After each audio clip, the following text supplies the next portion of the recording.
Hey there, yeah, Arizona World Champion here.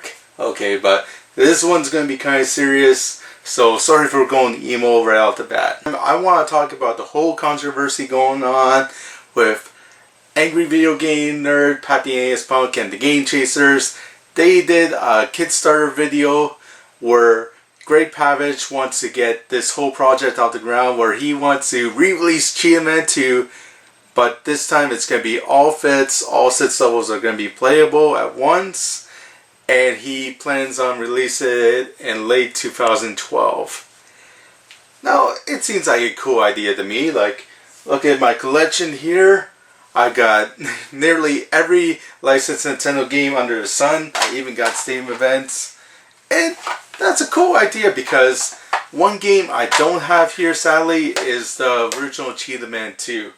It's very hard to get. If you look on eBay right now, I think there's one going for like $2,000, and factory sealed one going for $5,000. So if I'm paying $60 for a Cheetahmen 2 that's going to be fully playable, that sounds like a good deal to me personally. Yeah, the game is still going to be awful in a sense, like bad controls, repetitive music, and glitchy graphics, but I don't know, we'll see what they can fit and what the final project is going to be like, because either way, this is going to be the first time I'm going to be actually playing a Cheetahmen 2. And yes, I actually donated a few bucks to see if I can get myself a Cheetahmen 2 cartridge, because no way am I paying the thousands they're asking for on eBay. Yeah, I'm kind of rich, but not that rich. It's kind of interesting. I really like that video on Jane's Nintendo Nerds channel, and you can also see it on other websites and all that, where he and a bunch of other reviewers, they talk about this whole Kickstarter program of getting Cheetahmen 2 re-released here in 2012, but this time all the levels are going to be fit, so you can play them all at once. You don't have to do no select code or anything like that. And yeah, this is kind of cool to me, because me and Jason, we actually saw Greg Pavich over at Con Bravo. He was, having t-shirts there, he had stands, and he was telling us about this whole Kickstarter project he was going to do in August to help get this project off the ground. Everything's going to be good. The people who want the game and want their care packages and all that will get what they want, and I don't see a problem with that. So where is this whole controversy starting? Why are people so upset? I don't think Archfiend is too upset at the Game Chasers or Patty Punk. No, he just focused on his old buddy James Rolfe again. Even the Irate Gamer, he made a video kind of mocking the whole Kickstarter program and saying that's just a money grab. Archfiend, he makes a lot of great points. I'm a fan of his too. He makes a lot of interesting videos I like. I even have one of his t-shirts around here somewhere. I can't seem to find it now, but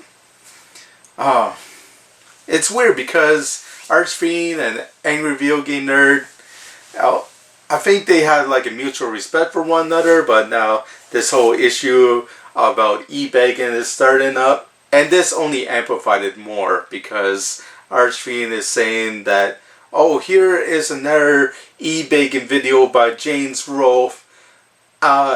He's asking you to take part in this scam video. The guy is asking $65,000 to release an old video game again, a crappy old video game that nobody wants to play.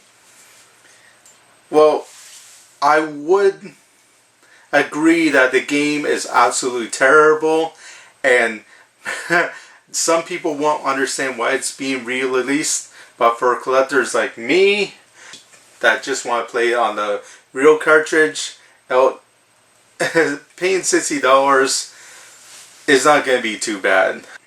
I will also debate whether or not it's an actual scam or not, because this is the beta stages of this project. In fact, the whole Kickstarter will end, I think, September 6th. So to call it a scam or fraud, I think it's just slander, and it's not the right way to go about it, because it's not even finished yet. Okay, if people don't get their cartridges, or people don't get their autograph material, then it is a scam. It is a fraud. But as it stands right now, it is not. And I will disagree with the Archfiend on that regard. Yeah, another thing is that here I got one of his business cards here, Greg Pavage.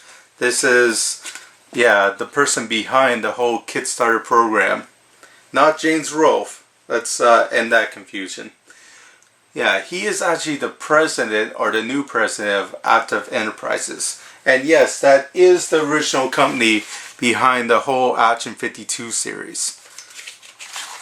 Again, a very rare game, hard to find in the wild.